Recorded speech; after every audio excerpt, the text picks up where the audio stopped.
खाना बना रहे हैं क्या चाचा इसी? हाँ। आप खाना बना रहे हैं? हाँ। और ये आप देखिए इसका छड़, इसके छड़ की क्या हालत है, इस एनएम सेंटर की हालत क्या है। इस संदर्भ में हमारी अभी जिला चिकित्सा अधिकारी से वार्ता हुई कि इस एनएम सेंटर के और उसके बाद एक समस्या है, हमारा एनएम सेंटर बहुत पुराना है जो कि अभी जर्जर हो चुका है। इसके लिए मैं सीडीओ यहाँ तक कि मैं आपके माननीय उप मुख्यमंत्री केशव जी के यहाँ भी लेटर वगैरह दे आया हूँ इसको बनवाने की संबंध। काफी लंबे समय से ये ग्रामीण इसके निर्माण की मांग कर रहे हैं, इसकी मरम्मत की मांग कर रहे हैं। प्रधान जी, आपके वर्तमान के कार्यकाल में जो आपकी ग्राम पंचायत में मूलभूत समस्याएं हैं, उस संदर्भ में आप क्या कहना चाहेंगे? मैं दिनेश कुमार मौर्य, ग्राम प्रीतमपुर। लगभग समस्याएं कम हैं, लेकिन खेल का मैदान अति आवश्यक है। बच्चों के शारीरिक विकास के लिए, मानसिक विकास के लिए हेल्थ इज वेल्थ, स्वास्थ्य ही धन है। अगर स्वास्थ्य नहीं है तो जीवन में कुछ नहीं है। तो इस संदर्भ में आपके ग्राम पंचायत में भूमि ही नहीं है। हाँ, भूमि की उपलब्धता नहीं है।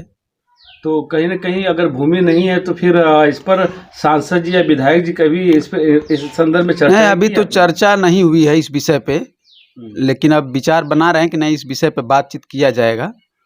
या तो फिर गांव के जो अमीर लोग हैं, संभ्रांत लोग हैं, उनसे बात करके भूमि दान करके इस विषय पर पहल किया जाएगा। तो जानते हैं कम से कम 2 से 3 बीघा की जमीन लग जाएगी खेल मैदान के। समाज के लिए कोई बड़ी बात नहीं है, अगर लोग तत्पर हैं तो। तत्पर है तब तो उनका जो वेतन भुगतान में उसके पैसे खर्च हो रहे हैं। हाँ। कहाँ कहाँ आप वेतन भुगतान करते हैं? ये वेतन प्रधान का मानदेय है, पंचायत सहायक का मानदेय है और शौचालय का मानदेय है। बिजली बिल तो अभी फिलहाल चालू नहीं है। देना है बिजली बिल आपको? ये तो अभी फिलहाल अभी क्लियर नहीं है। पंचायत भवन पे अभी बिजली अलॉट नहीं है।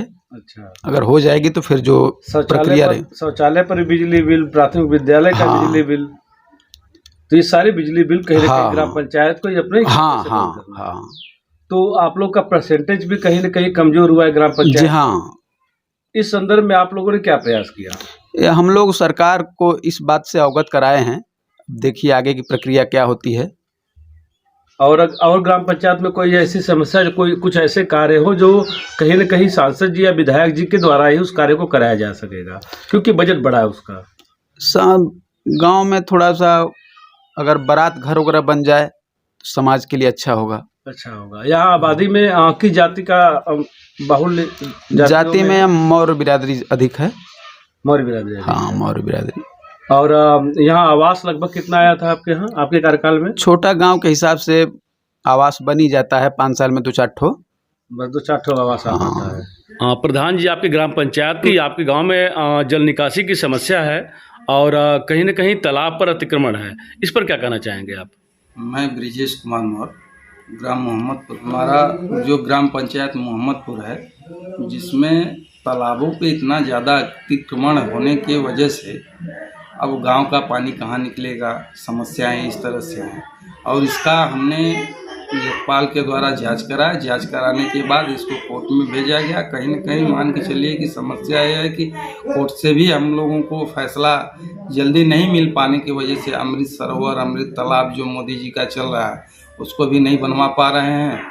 और अतिक्रमण इतना ज़्यादा है कि भाई लोगों को हटाना भी मुश्किल लग रहा है। तो क्या संबंधित अधिकारी, यहाँ के एसडीएम, यहाँ के तहसीलदार, यहाँ के नायब तहसीलदार, लेखपाल इस अतिक्रमण को मुक्त कराने नहीं आए? उनका रुख सिर्फ कोर्ट ही दिखा? जी बिल्कुल नहीं। इनमें से कोई अधिकारी अभी तक यहाँ पर जांच करने नहीं आया। लेखपाल के द्वारा आख्या लगाई गई, लेकिन लेखपाल के द्वारा आख्या लगाने के बाद कोर्ट में मामला जैसे भी लंबित पड़ा है, वो चली बस तारीख पे तारीख चल रहा है।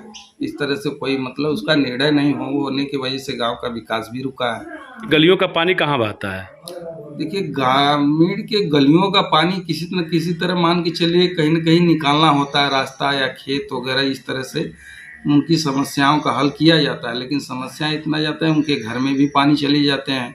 कुछ ऐसे तालाब है जहाँ पे भरने के बाद उनके घर में बरसात हो गई तो मान के चलिए घर के पास और घर के किनारे ये जब पानी गंदा पानी लगा रहता है। जी।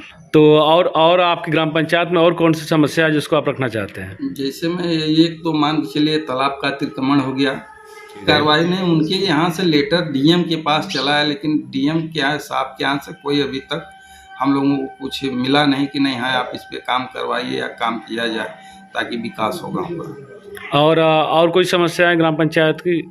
जैसे यहाँ के ग्रामीणों ने रखा था कि यहाँ ईंट भट्ठे सबसे अधिक हैं और इसमें कहीं ना कहीं ये वायु प्रदूषण की समस्या बनी रहती है। जी, ये हम लोगों के लिए सबसे जटिल समस्या इस समय का है। जो हमारे ग्राम सभा के आसपास जितने ईंट भट्ठे हैं उसमें से कुछ ईंट भट्ठे तो मान लीजिए मानक के अनुसार दूरी पर हैं, लेकिन एक दो भट्ठे ऐसे हैं, कुछ बाहुबली लोग अपना गांव के पास में खोल लिए हैं भट्ठा और उनको मना किया जाता है। एप्लीकेशन पे एप्लीकेशन भी दिया जा रहा है, ग्रामीण यहाँ तक कि एक तरह से गए डीएम साहब से भी मिले, उनको भी ज्ञापन दिया गया, लेकिन उस पर कोई कार्रवाई अभी तक नहीं हुई। जबकि उनके पास मानक के अनुसार प्रदूषण का लाइसेंस भी नहीं है, कुछ नहीं है, कुछ भी नहीं है। जी, फिर भी बाद उनका भट्ठा कार्रवाई नहीं हो पाई। उनका भट्ठा चल रहा है जी, और चल रहा है। अधिकारी इस पे मौन बैठे हैं। जी जी जी बिल्कुल।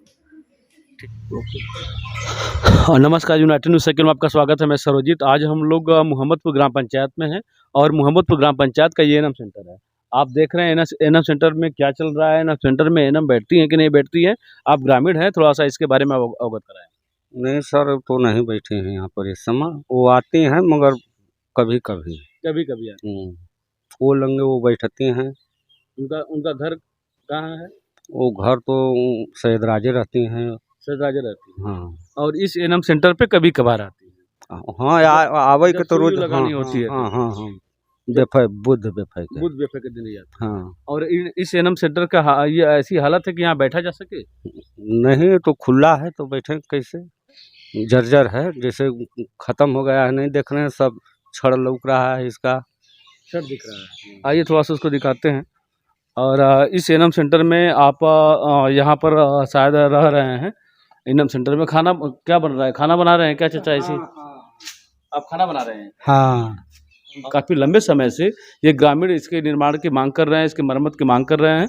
और प्रधान यहाँ के जो वर्तमान प्रधान है इस बात को अवगत कराया था कि एनएम सेंटर के संबंध में यहाँ तक कि मंत्री जी तक हम लोगों ने लेटर दे दिया। वो लेटर शायद जिले पे आकर के ऐसे ही पड़ा हुआ है।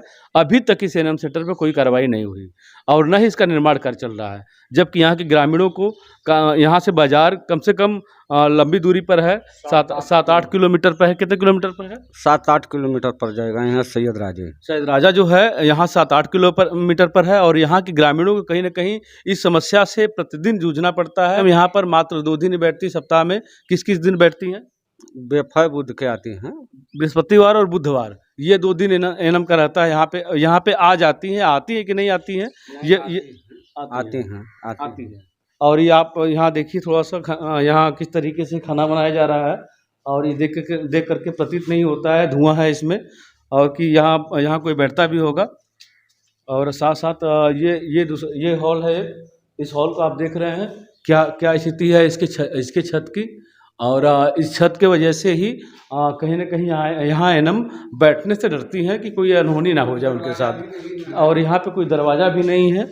और कहीं ना कहीं इस पर अभी जब हमारी जिला चिकित्सा अधिकारी से वार्ता हुई थी तो उन्होंने कहा था कि इसका कहीं ना कहीं दिया गया है मरम्मत के लिए, इसके नवनिर्माण के लिए। और देखते हैं ये उनका नवनिर्माण कब तक होता है और कब सीएमओ साहब इसको ध्यान में रखते हैं। इस एनएम सेंटर का कितनी आबादी गाँव है ये? वो सब यहाँ आबादी बहुत बड़ा है सर, फिर भी कम से कम 7,000 से ऊपर। 7,000 की आबादी वाला लगभग ये गांव है। और यहाँ पे एनएम की जो सुविधा दी गई थी, इतना अच्छी बिल्डिंग है एनएम की लिए। यहीं में बैठते हैं, कुर्सी उर्सी उधर उन सब पंचायत भवन में रखा है, वहाँ रखा है, उसमें पीछे घर है।